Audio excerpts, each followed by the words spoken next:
Hi students, welcome back to our channel. അപ്പോൾ നാളെ നിങ്ങൾക്ക് മലയാളം പരീക്ഷ ക്രിസ്മസ് എക്സാം സ്റ്റാർട്ട് ചെയ്യണില്ലേ? അപ്പോൾ ഫസ്റ്റ് എക്സാം മലയാളമാണ്. അപ്പോൾ എല്ലാവരും പഠിച്ചിട്ടൊക്കെ ഉണ്ടാവും. അപ്പോൾ നമുക്കൊരു ക്വസ്റ്റ്യൻ പേപ്പർ ഇവിടെ നോക്കാം. ഒരു മോഡൽ ക്വസ്റ്റ്യൻ പേപ്പറാണ്. എങ്ങനെയാണ് നാളത്തെ എക്സാം ഉണ്ടാവുക എന്നുള്ളതിൻ്റെ ഒരു മോഡൽ മാത്രമാണ്. ഇതേപോലെ തന്നെ വരുന്നല്ല. അപ്പോൾ നമുക്ക് നോക്കാം. അപ്പോൾ നിങ്ങൾക്ക് മൊത്തം 5 പ്രവർത്തനങ്ങളാണ് വരിക.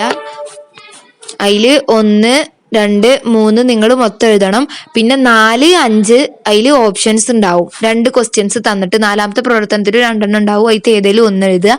5ാമത്തെയും ഏതെങ്കിലും ഒന്ന് എഴുതുക. ഇതൊക്കെ നിങ്ങൾക്ക് ടീച്ചേഴ്സ് പറഞ്ഞുതരും. ചോദ്യങ്ങളൊക്കെ വായിച്ചു തരും. ഓക്കെ, അപ്പൊ നമുക്ക് പ്രവർത്തനങ്ങളിലേക്ക് പോവാം. എന്താണ് പ്രവർത്തനം 1? വായിക്കാം, എഴുതാം. ഉണ്ണിക്കുട്ടൻ കരിക്കട്ട എടുത്തും മൺചുമരിൽ നേരത്തെ വരച്ച എലിയുടെയും പൂച്ചയുടെയും തത്തയുടെയും ഇടയിൽ മറ്റൊരു ചിത്രം കൂടി വരച്ചു. അതായത് ഉണ്ണിക്കുട്ടൻ അവിടെ ഓൾറെഡി പൂച്ചയുടെയും തത്തയുടെയും ചിത്രം വരച്ചിട്ടുണ്ട്. അതിന്റെ ഇടയിൽ കൂടെ വേറൊരു ചിത്രം കരിക്കട്ട കൊണ്ട് വരച്ചു. അതായത് തൊപ്പി വെച്ച് നീണ്ട താടിയും കയ്യിൽ മാന്ത്രിക വടിയുമായി നിൽക്കുന്ന ഒരു മാന്ത്രികന്റെ ചിത്രമാണ് വരച്ചത്. നല്ലൊരു ചായ പെൻസിൽ വേണം എന്ന ആഗ്രഹം ഉണ്ണിക്കുട്ടനുണ്ട്. ചിത്രം വരയ്ക്കാൻ വേണ്ടിയിട്ട് എനിക്കൊരു പെൻസിൽ വേണം എന്നുള്ളൊരു ആഗ്രഹം അവനുണ്ടായിരുന്നു. പക്ഷെ ഈ മോഹം അവൻ ആരോട് പറയും? തനിക്ക് ഭക്ഷണം തരാൻ തന്നെ പാടുപെടുന്ന മുത്തശ്ശിയോടോ? മോഹം ഉള്ളിലൊതുക്കി അവൻ ഉറങ്ങാൻ കിടന്നു. അവനക്ക് ഇങ്ങനെ ഒരു പെൻസിൽ വേണമെന്നുണ്ട്. പക്ഷെ അവൻക്ക് അത് പറയാൻ ആരുമില്ല. കാരണം മുത്തശ്ശി കഷ്ടപ്പെട്ടാണ് അവനെ നോക്കുന്നത്. ഉറക്കത്തിൽ ഒരു സ്വപ്നം അവനെ തേടിയെത്തി. അതാ പുകച്ചുരുളുകളിൽ നിന്ന് ഒരു താടിക്കാരൻ പ്രത്യക്ഷപ്പെട്ടു അവന്റെ സ്വപ്നത്തില്. അപ്പൊ ഉണ്ണിക്കുട്ടൻ നേരത്തെ വരച്ച അതേ മാന്ത്രികൻ. ചുമരിലെ ചിത്രം പതുക്കെ ഇളകി.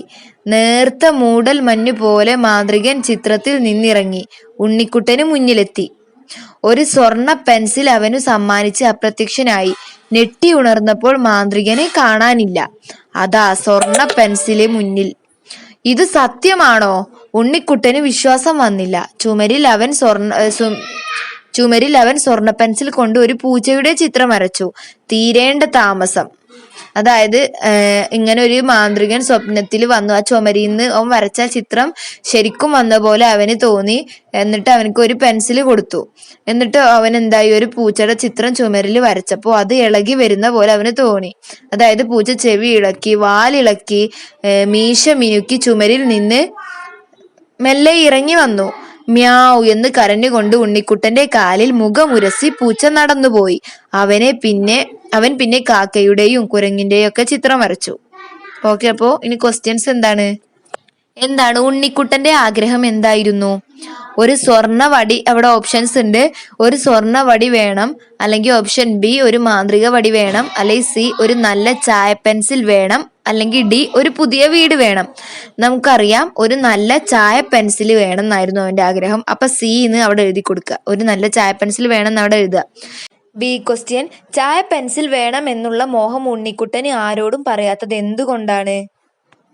എന്താണ് ഓപ്ഷൻ എ പെൻസിലുകൾ ഇഷ്ടമില്ലാത്തത് കൊണ്ട്, മുത്തശ്ശിയുടെ കഷ്ടപ്പാട് അറിയാവുന്നത് കൊണ്ട്, അല്ലെങ്കിൽ അവന്റെ കയ്യിൽ വളരെയധികം പെൻസിലുകൾ ഉള്ളത് കൊണ്ട്, അല്ലെങ്കിൽ മാന്ത്രികനെ ഭയക്കുന്നത് കൊണ്ട്.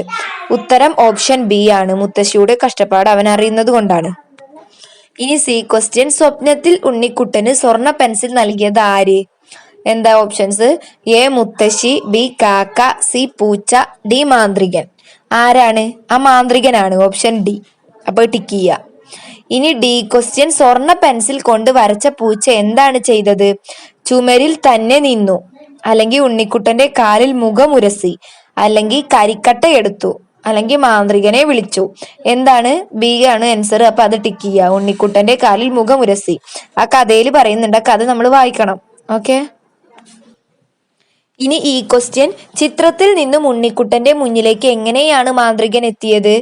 എ പുകച്ചുരുൾ പോലെ, ബി പൂച്ചയെ പോലെ, സി നേർത്ത മൂടൽമഞ്ഞു പോലെ, അല്ലെങ്കിൽ ഡി കരിക്കട്ട പോലെ. എങ്ങനെയാണ്? പുകച്ചുരുൾ പോലെയാണ്. അപ്പൊ അതവിടെ എഴുതി കൊടുക്കുക. ഓക്കെ, ഇത്രേ ഉള്ളൂ. ഇനി പ്രവർത്തനം 2 ആണ്. എന്താണ്? താളത്തിൽ പാടാം, വരികൾ കൂട്ടിച്ചേർക്കാം. ഒരു പദ്യം തന്നിട്ടുണ്ട്. എന്താണ്? മാനത്തിൽ ചന്ദ്രനുണ്ടെന്ന് ചൊന്നതാരന്റെ കൺമണി. ചൊന്നത് പറഞ്ഞാല് പറഞ്ഞതാര്? അപ്പൊ എന്താ പറയണത്? ആരും ചൊല്ലിയതല്ലല്ലോ, കണ്ണാൽ ഞാൻ കണ്ടതല്ലയോ. അടുത്ത വരി എന്താണ്? കുയിൽ കൂക്കുന്നതുണ്ടെന്ന് ചൊന്നതാരന്റെ കൺമണി. അത് കുയിൽ കൂക്കുന്നുണ്ടെന്ന് ആരാണ് പറഞ്ഞതെന്ന്. അപ്പോ അതേപോലെ തന്നെയാണ് പറയണത്, ആരും ചൊല്ലിയതല്ല ഞാൻ ചെവിയാൽ കേട്ടതല്ലയോ. അപ്പൊ അടുത്തത് മുല്ലമുട്ടു വിരിഞ്ഞെന്ന് ചൊന്നതാരന്റെ കൺമണി. അപ്പൊ എന്തായിരിക്കും നമ്മൾ ഉത്തരം കൊടുക്കുക? ഇനി കൂടുതൽ വരികൾ കൂട്ടിച്ചേർക്കാൻ പറഞ്ഞിരിക്കുന്നു. 4 വരി അവിടെ കൊടുത്തിട്ടുണ്ട്. അപ്പൊ നമ്മൾ ആ 4 വരി എഴുതണം. ആദ്യം ഇപ്പൊ ഇവിടെ പറഞ്ഞതിനുള്ള ഉത്തരം എഴുതണം. നേരത്തെ കണ്ട പോലെ ആരും ചൊല്ലിയതല്ല ഞാൻ ചെവിയാൽ കേട്ടതല്ലയോ. അപ്പോ ഇനി നമ്മൾ ഈ മുല്ലമുട്ടിൻ്റെന് എന്താ പറയാ? ആരും ചൊല്ലിയതല്ല ഞാൻ മൂക്കാൽ മണത്തതല്ലയോ എന്ന് എഴുതുക. പിന്നെ അടുത്തത് ഇതേപോലെ 2 വരി നമ്മൾ ഉണ്ടാക്കുകയാണ് വേണ്ടത്. ഇപ്പൊ ഞാനൊരു ഉദാഹരണം പറയാന്നുണ്ടെങ്കിൽ, കാറ്റു വീശുന്നുണ്ടെന്ന് ചൊന്നതാരന്റെ കൺമണി. അപ്പൊ 2 വരിയായി. നമുക്ക് ഇഷ്ടമുള്ളത് ഇതേപോലെ ഉണ്ടാക്കാം. അപ്പൊ എന്താ എഴുതുക? ആരും ചൊല്ലിയതല്ല ഞാൻ അനുഭവിച്ച് അറിഞ്ഞതാണ്. അത് എഴുതുക. ഓക്കെ, ഇതേപോലെ നിങ്ങൾക്ക് ഇഷ്ടമുള്ളത് എഴുതാം. ഇനി പ്രവർത്തനം 3 കത്താണ്. കത്ത് എഴുതുക, ഡയറി എഴുതുക. ഇതൊക്കെ എന്തായാലും എക്സാമിന് വരും. നിങ്ങൾ മലയാളത്തിലെ ഏതെങ്കിലുമൊക്കെ ഒരു പാഠത്തിനെ ബേസ് ചെയ്തിട്ടാവും വരിക. ഓക്കെ, കത്ത് എന്താണ് ഇവിടെ ക്വസ്റ്റ്യൻ കൊടുത്തിട്ടുള്ളത്? മൈക്കിൾ ചേട്ടന്റെ സൈക്കിളിൽ ഏറി ചന്ദ്രനിലെത്തിയ കുട്ടിയെ ഓർക്കുന്നില്ലേ? ഒരു ചാപ്റ്റർ ഉണ്ടായിരുന്നില്ലേ അങ്ങനെ. മാനത്തെ ചന്ദ്രനെയും എടുത്ത് കുട്ടി താഴേക്ക് പോന്നു. ഭൂമിയിലെത്തിയ ചന്ദ്രൻ സൈക്കിൾ എടുത്ത് സവാരിക്കിറങ്ങി. അപ്പോ സവാരിക്കിടയിൽ ഭൂമിയിൽ കണ്ട കാഴ്ചകളെ കുറിച്ച് ചന്ദ്രൻ തന്റെ സുഹൃത്തായ മേഘത്തിന് കത്തെഴുതി. ഓക്കെ, ഈ ചന്ദ്രൻ മേഘത്തിലായിരുന്നല്ലോ, അപ്പൊ അവിടെ നിന്നാണ് വന്നത്. അപ്പോൾ ഈ ഭൂമിയിൽ മൊത്തം ചുറ്റിക്കറങ്ങിയിട്ട് ഈ കുട്ടി മേഘത്തിനൊരു കത്ത് എഴുതുകയാണ്. ആ കത്തിലെ വിശേഷങ്ങളാണ് നിങ്ങൾ എഴുതേണ്ടത്. അപ്പൊ കത്ത് എഴുതുക എങ്ങനെയെന്ന് ഞാൻ പറഞ്ഞുതരാം. ഇതേപോലെ ഇതിനാണ് കത്ത് എഴുതേണ്ട ഫോർമാറ്റിനാണ് നിങ്ങൾക്ക് കൂടുതൽ മാർക്ക് കിട്ടുക. ഓക്കെ, അപ്പൊ കത്ത് എങ്ങനെ എഴുതുക? ഫസ്റ്റ് നിങ്ങൾ എന്താക്കുക, ഈ ബോക്സിലാണ് എഴുതേണ്ടത്. അപ്പൊ ഈ ബോക്സിന്റെ വലത് ഭാഗത്ത്, നിങ്ങൾ സ്കൂളിൽ നിന്ന് പഠിച്ചിട്ടുണ്ടാവും, വലത് ഭാഗത്ത് ആദ്യം ഡേറ്റ് എഴുതുക. ഏതെങ്കിലുമൊക്കെ ഒരു ഡേറ്റ് എഴുതുക. പിന്നെ നിങ്ങൾ എവിടുന്നാണോ എഴുതുന്നത് ആ ഒരു സ്ഥലവും എഴുതുക. എന്നിട്ട് എങ്ങനെയാണ് കത്ത് തുടങ്ങുക? ഒരു കത്ത് നമ്മൾ തുടങ്ങുമ്പോൾ എന്തായാലും പ്രിയപ്പെട്ട ആർക്കാണോ എഴുതുന്നത് അവരുടെ പേരെഴുതുക. ഇപ്പൊ നമ്മൾ ഇവിടെ എന്താണ് എഴുതുക? പ്രിയപ്പെട്ട മേഘത്തിന്. അത് എഴുതിയിട്ട് അതിന്റെ അടിയിൽ നിന്ന് നേരെ മാർജിനോട് ചേർന്നിട്ട് ബാക്കി എഴുതാൻ തുടങ്ങുക. നിങ്ങൾക്ക് അറിയണത് എഴുതിയാൽ മതി. പിന്നെ നമ്മൾ അങ്ങോട്ട് എഴുതാൻ തുടങ്ങുക, എൻ്റെ പ്രിയ സുഹൃത്തെ, നിനക്ക് സുഖമാണെന്ന് ഞാൻ കരുതുന്നു. ഞാൻ ഈ ഭൂമിയിലേക്ക് വന്ന് ഇവിടെ ഒരുപാട് മനുഷ്യരുണ്ട്, ഒരുപാട് മൃഗങ്ങളും പച്ചപ്പ് നിറഞ്ഞ ഭൂപ്രദേശങ്ങളും ഭൂമികളും. അങ്ങനെ നിങ്ങൾക്ക് ഇഷ്ടമുള്ളതൊക്കെ ഭൂമിയിൽ എന്തൊക്കെ ഉണ്ട് അങ്ങനെ കുറച്ച് എഴുതിയാൽ മതി. എന്തെങ്കിലുമൊക്കെ നിങ്ങൾക്ക് ഇതേപോലെ അറിയണത് മാത്രം എഴുതുക. ഓക്കെ, എന്നിട്ട് അവസാനം എന്താ എഴുതേണ്ടത്? എന്ന് ഇത് റൈറ്റ് സൈഡിൽ വലത്തെ ഭാഗത്ത് തന്നെയാണ് എഴുതേണ്ടത്. കത്തിന്റെ അവസാനം എന്ന്. സ്നേഹത്തോടെ. കത്ത് എഴുതുന്നത് ആരാണ്? ചന്ദ്രൻ. അപ്പൊ സ്നേഹത്തോടെ ചന്ദ്രൻ. ഇതാണ് കത്തിന്റെ ഫോർമാറ്റ്. ഇതേപോലെ എഴുതിയാൽ മതി. ഓക്കെ, അപ്പൊ നിങ്ങൾക്ക് ഫുൾ മാർക്ക് തന്നെ കിട്ടും. ഇനി അടുത്ത പ്രവർത്തനം 4 ഡയറി എഴുതാനാണ്. ഇതൊക്കെ എന്തായാലും വരും ഏതെങ്കിലും ഒക്കെ ഒരു പാഠത്തുനിന്ന്. ഇവിടെ ഏതാണ്? ആബിദയെയും പട്ടൂസിനെയും ഓർമ്മയില്ലേ? ആ ചാപ്റ്റർ എന്നാണ് ചോദിച്ചിട്ടുള്ളത്.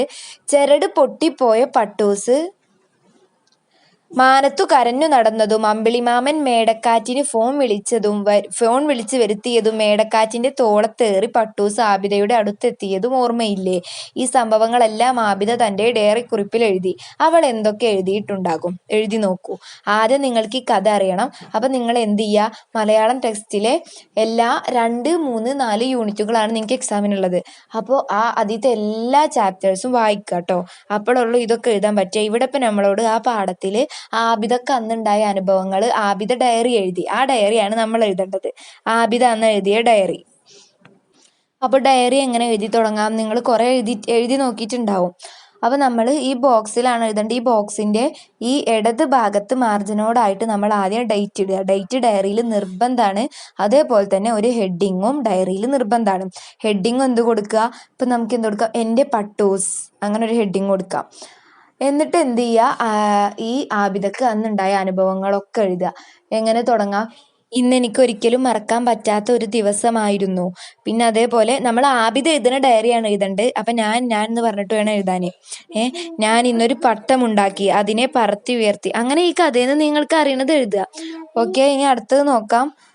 ഇനി പിന്നെ ഡയറിയുടെ അവസാനം ഒന്നും പ്രത്യേകിച്ച് അങ്ങനെ എഴുതാനൊന്നുമില്ല. ഇനി ഈ പ്രവർത്തനത്തിൽ തന്നെ നിങ്ങൾക്ക് വേറെ ഓപ്ഷൻ ഉണ്ട്. ഇതും നിങ്ങൾക്ക് വേണം, ഇതിലേതെങ്കിലും ഒന്ന് എഴുതിയാൽ മതി. നിങ്ങൾക്ക് ഏതാണ് ഏറ്റവും സിമ്പിൾ വെച്ചാൽ അത് എഴുതുക. ഇതിപ്പോൾ എന്താണ് 4B ഒരു യാത്രാ വിവരണമാണ് എഴുതേണ്ടത്. നീലഗിരി കുന്നിലൂടെ പൈതൃകം തീവണ്ടിയിൽ യാത്ര ചെയ്ത ഒരു കൂട്ടുകാരിയുടെ അനുഭവം പാഠഭാഗത്തിൽ കൂട്ടുകാർ വായിച്ചറിഞ്ഞതാണല്ലോ. നേരിൽ കാണുന്ന പോലെ എത്ര രസകരമായിരുന്നു ആ വിവരണം. ഇത്തരത്തിലുള്ള യാത്രാനുഭവങ്ങൾ കൂട്ടുകാർക്കും ഉണ്ടായിട്ടില്ലേ? കൂട്ടുകാരുടെ മറക്കാനാവാത്ത ഒരു യാത്രാനുഭവം വിവരണമായി എഴുതുക. ഇപ്പം നിങ്ങൾക്ക് ഇതേപോലത്തെ അനുഭവം ഉണ്ടായിട്ടുണ്ടെങ്കിൽ മാത്രം ഇത് എഴുതിയാൽ മതി, ഇല്ലെങ്കിൽ മറ്റേത് എഴുതുക. ഇവിടെ ഇപ്പോൾ നീലഗിരിത്തെ ആ ഒരു പാഠം നിങ്ങൾക്ക് അറിയുന്നുണ്ടാവും. ആ കുട്ടി ഒരു തീവണ്ടിയിലൊരു യാത്ര പോയ അനുഭവമാണ് പറയുന്നത്. അപ്പോൾ യാത്രാ വിവരണം പറയാന്നുണ്ടെങ്കിൽ എന്ത് ചെയ്യുക, നിങ്ങൾ ആദ്യം മുതൽ യാത്ര തുടങ്ങിയ മുതൽക്കുള്ള എപ്പോഴാണ് തുടങ്ങി അങ്ങനെ എല്ലാ കാര്യങ്ങളും ഈ യാത്രാ വിവരണത്തിൽ എഴുതണം. ചെറുതാക്കി എഴുതുക, അതായത് കുറച്ച് ഷോർട്ടാക്കി എഴുതിയ നല്ല വിവരിക്കാനുള്ളതൊന്നും ഉണ്ടാവില്ല, സ്ഥലം ഉണ്ടാവില്ല. അപ്പോൾ നിങ്ങൾക്ക് അങ്ങനെ ഒരു അനുഭവം ഉണ്ടെങ്കിൽ മാത്രം അത് എഴുതുക. അതിനൊരു ഹെഡിങ് കൊടുത്തോളൂ. അതായത് ഇപ്പോൾ ഊട്ടിക്കാന്നുണ്ടെങ്കിൽ എൻ്റെ ഊട്ടിയിലേക്കുള്ള യാത്ര, അങ്ങനെ എന്തെങ്കിലും ഹെഡിങ് ഒക്കെ കൊടുത്തെഴുതുക. ഇനി പ്രവർത്തനം 5ഉം ഇതേപോലെ 2 ഓപ്ഷൻസ് ഉണ്ട്. ഫസ്റ്റ് എന്താണ്, സംഭാഷണമാണ്. സംഭാഷണം എഴുതാം. എന്താ സംഭാഷണം എഴുതേണ്ടത്? മേടക്കാറ്റിന്റെ തോളിൽ കയറി ആബിദയുടെ അരികിൽ തിരികെ എത്തിയ പട്ടൂസിനും ആബിദക്കും പങ്കുവെക്കാൻ ഒരുപാട് വിശേഷങ്ങൾ ഉണ്ടാവില്ലേ? എന്തൊക്കെയാവും അവർ സംസാരിച്ചിട്ടുണ്ടാവുക? അത് എഴുതാനാണ് പറഞ്ഞിട്ടുള്ളത്. ഇപ്പോൾ ഇതൊക്കെ എഴുതണം എന്നുണ്ടെങ്കിൽ നിങ്ങൾക്ക് ആദ്യം ആ പാഠം എന്താണെന്നറിയണ കഥ. ഇതിപ്പോൾ ആബിദൻ്റെയും ആ പട്ടൂസിൻ്റെയും ചാപ്റ്ററാണ്. അപ്പോൾ എന്താണ്, ഈ പട്ടൂസ് ഇങ്ങനെ ഒരുപാട് പോയി ആകാശത്തിലൂടെ പോയി അവർക്കുണ്ടായ കാര്യങ്ങളും ഒക്കെ ആബിദ ഇങ്ങനെ ചോദിക്കും. അതിന് മറുപടി പറയും പട്ടൂസ്. അങ്ങനത്തെ ഒരു സംഭാഷണം എഴുതുക. ഇപ്പോൾ ഇവിടെ കുറച്ച് സ്പേസുകൾ കൊടുത്തിട്ട് ഇത്രയൊക്കെ ഉള്ളൂ എന്നുണ്ടെങ്കിൽ കുറച്ച് എഴുതിയാൽ മതി. എന്താണ് ആബിദ ചോദിക്കുക, നീ എന്താണ് അവിടെ കണ്ടത്? നിനക്ക് എന്താണ് പറ്റിയത്? നിനക്ക് ഇരുട്ട് പേടിയായിരുന്നോ? അങ്ങനെയൊക്കെ ആബിദ ചോദിക്കും. അപ്പോൾ പട്ടൂസ് എന്ന് എഴുതിയിട്ട് എന്തെഴുതുക, പട്ടൂസ് പറയും, ഞാൻ ഇരുട്ട് കണ്ടപ്പോൾ ആകെ പേടിച്ചു പോയി. എനിക്കവിടെ അമ്പിളിമാമൻ കൂട്ടുണ്ടായിരുന്നു. പിന്നെ ഈ അമ്പിളിമാമൻ മേടക്കാറ്റിനെ വിളിച്ച് ആബിദയുടെ വീട്ടിലേക്ക് എത്തിച്ചു കൊടുക്കാൻ പറഞ്ഞു. അങ്ങനൊക്കെ നിങ്ങൾക്ക് അറിയണ കുറച്ച് എഴുതിയാൽ മതി. ഇനി B ക്വസ്റ്റ്യൻ എന്താണ്, അല്ലെങ്കിൽ ഇത് അല്ലെങ്കിൽ അടുത്തത് കഥ പൂർത്തിയാക്കാം. ഈ ഒരു ചോദ്യത്തിനെക്കാട്ടിലും നല്ലത് നിങ്ങൾക്ക് ഇത് A ക്വസ്റ്റ്യൻ തന്നെയാണ്, സംഭാഷണം. ഇനി ഇത് കഥ പൂർത്തിയാക്കാനാണ്. ഇരുളം കാട്ടിലെ രാജാവാണ് സിംഹം. കാട്ടിലെ ജന്തുക്കൾ രാജാവിനോട് ഒരു സ്കൂൾ ഉണ്ടാക്കാമെന്ന് ആവശ്യപ്പെട്ടു. സിംഹം സമ്മതിച്ചു. അപ്പം തുള്ളൻ പാറയിലെ മടയിലാവാ സ്കൂൾ എന്ന് ചിന്നംകുറുക്കൻ അഭിപ്രായപ്പെട്ടു. അതു ശരി, പക്ഷെ സ്കൂളിൽ ടീച്ചർമാർ വേണ്ടേ?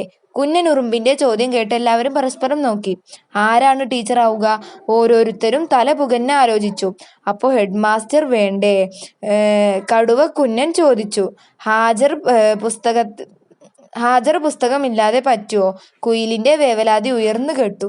ഇങ്ങനെ ഈ കഥ പൂർത്തിയാകണം. അവിടെ സ്കൂള് കൊണ്ടുവരണം, ടീച്ചർ വേണം. ആരാ ടീച്ചർ ആവുക? അതേപോലെ തന്നെ ആരാണ് ഹെഡ് മാസ്റ്റർ ആവുക? പിന്നെ പുസ്തകമില്ലാതെ ഹാജർ എടുക്കാൻ പറ്റുമോ? അങ്ങനത്തൊക്കെയാണ്. അപ്പം നിങ്ങൾ ബാക്കി ഇങ്ങനെ എഴുതുകയെന്നുണ്ടെങ്കിൽ ഒടുവിൽ തത്ത സമ്മതിച്ചു ടീച്ചർ ആവാമെന്ന്. അങ്ങനെയൊക്കെ തുടർന്നു പോയിട്ട് അവിടെ ടീച്ചറും ഹെഡ് മാസ്റ്ററും പിന്നെ പുസ്തകത്തിനുള്ള പരിഹാരം ഇതൊക്കെ കണ്ടുപിടിക്കണം. അപ്പോൾ ഇങ്ങനത്തെ കഥ എഴുതണേക്കും നല്ലത് നിങ്ങൾക്ക് സംഭാഷണം എഴുതുന്നതാണ് പാഠഭാഗത്തെ. അപ്പോൾ ഇത്ര ക്വസ്റ്റ്യൻസ് ഉള്ളൂ നിങ്ങൾക്ക് ഉണ്ടാവുക. പിന്നെ ഇതെങ്ങനെ ഇതാക്കണ്ടെന്നൊക്കെ നിങ്ങൾക്ക് ടീച്ചേഴ്സ് പറഞ്ഞു തരും. അപ്പോൾ എല്ലാ പാഠങ്ങളും വായിച്ച് പഠിച്ച് പോവുക. അപ്പോൾ താങ്ക്സ് ഫോർ വാച്ചിങ്.